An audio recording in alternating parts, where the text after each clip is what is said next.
Hello everyone. In this video, we are going to study Reynolds number and equation of continuity.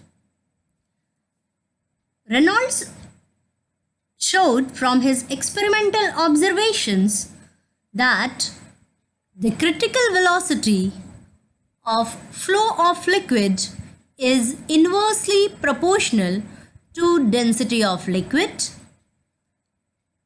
and radius of tube, and this critical velocity is directly proportional to coefficient of viscosity. When we take this statement and try to present in the mathematical form, we'll get the three equations, that is, critical velocity is inversely proportional to density, critical velocity inversely proportional to radius of tube, and critical velocity directly proportional to coefficient of viscosity. And when these three equations get combined, we can have the equation critical velocity Vc is proportional to coefficient of viscosity eta upon density of liquid into radius of tube.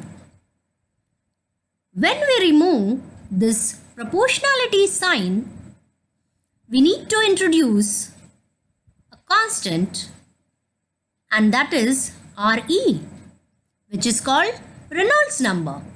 This Reynolds number can be written as Re is equal to rho into R into Vc upon eta. We can also write this Reynolds number in terms of the ratio of inertial force to viscous force. And again, we'll get the equation Re is equal to rho into R into V upon eta. Here we can observe a tube, and suppose that a liquid is flowing through this tube. This inertial force will make the liquid to flow through this tube, whereas the viscous force of the liquid tries to reduce its velocity. So by using this, we can write Reynolds number as the ratio of inertial force to viscous force. Now a question arises, what is the significance of this Reynolds number? This Reynolds number R or Re is not constant. If we consider a narrow tube, we can say this R is less than 1000, then the flow is streamline flow. And if this R is greater than 2000, the flow is turbulent flow. So, as I have said, for narrow tubes, this number is approximately 1000. So, when we substitute this R is equal to 1000, we can have critical velocity is equal to 1000 into eta upon rho into R. But this is only applicable in case of narrow tubes. Now we will switch to equation of continuity.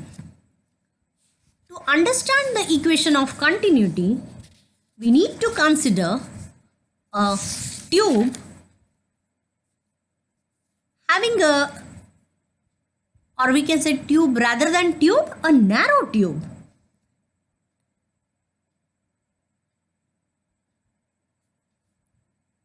So we can observe this tube over here, and let us consider at point P, the cross-sectional area is A1, whereas at point P, Q, the cross-sectional area is A2. Similarly, rho 1 and rho 2 be the density of liquid at point P and Q respectively.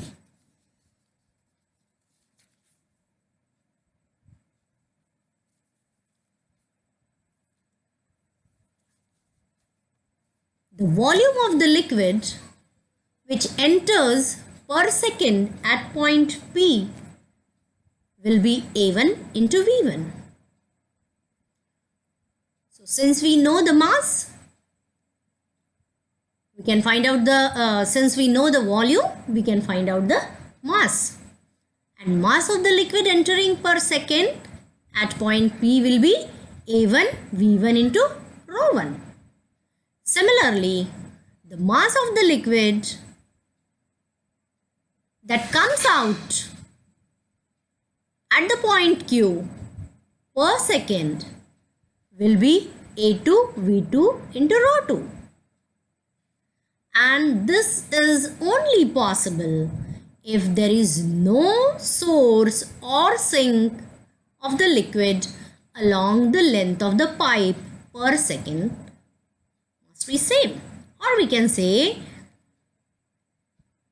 if there is no leakage in this pipe or the tube, then only whatever amount of liquid moves from point A, the same amount of liquid will comes out from the point Q.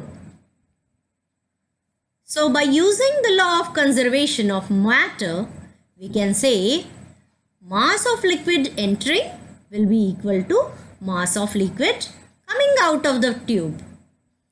So we'll put the values in this equation and we can have an equation A1 V1 rho 1 is equal to A2 V2 rho 2. That is, A1 is the cross-sectional area at point P, V1 is the velocity of the liquid, rho 1 is the density of the liquid at point P. And similarly, A2 is the cross-sectional area at point Q, V2 is the velocity at point Q, and rho 2 is the density of the liquid at point Q. And when we equate this equation, we can observe that, or we can say that whatever liquid is entering in the tube, the same liquid is coming out of the tube. So we can say that this liquid is incompressible. So we can say that rho 1 is equal to rho 2 is equal to rho. And when we substitute this value, rho will get cancelled and the equation become A1 V1 is equal to A2 V2. And this is called the equation of continuity. Now from this equation, what we learn? What we come to know is that the volume rate of flow of an incompressible liquid remains constant throughout the flow. So from this statement again we can have an equation that is A into V is equal to constant, where A is the cross-sectional area and V is the velocity of the liquid. And this shows that V is inversely proportional to cross-sectional area. It means that if the velocity is less, if the cross-sectional area is less, velocity is more. If the cross-sectional area is more, velocity will be less. So from this equation we can say that the velocity of the fluid flow at any section of the pipe at that section.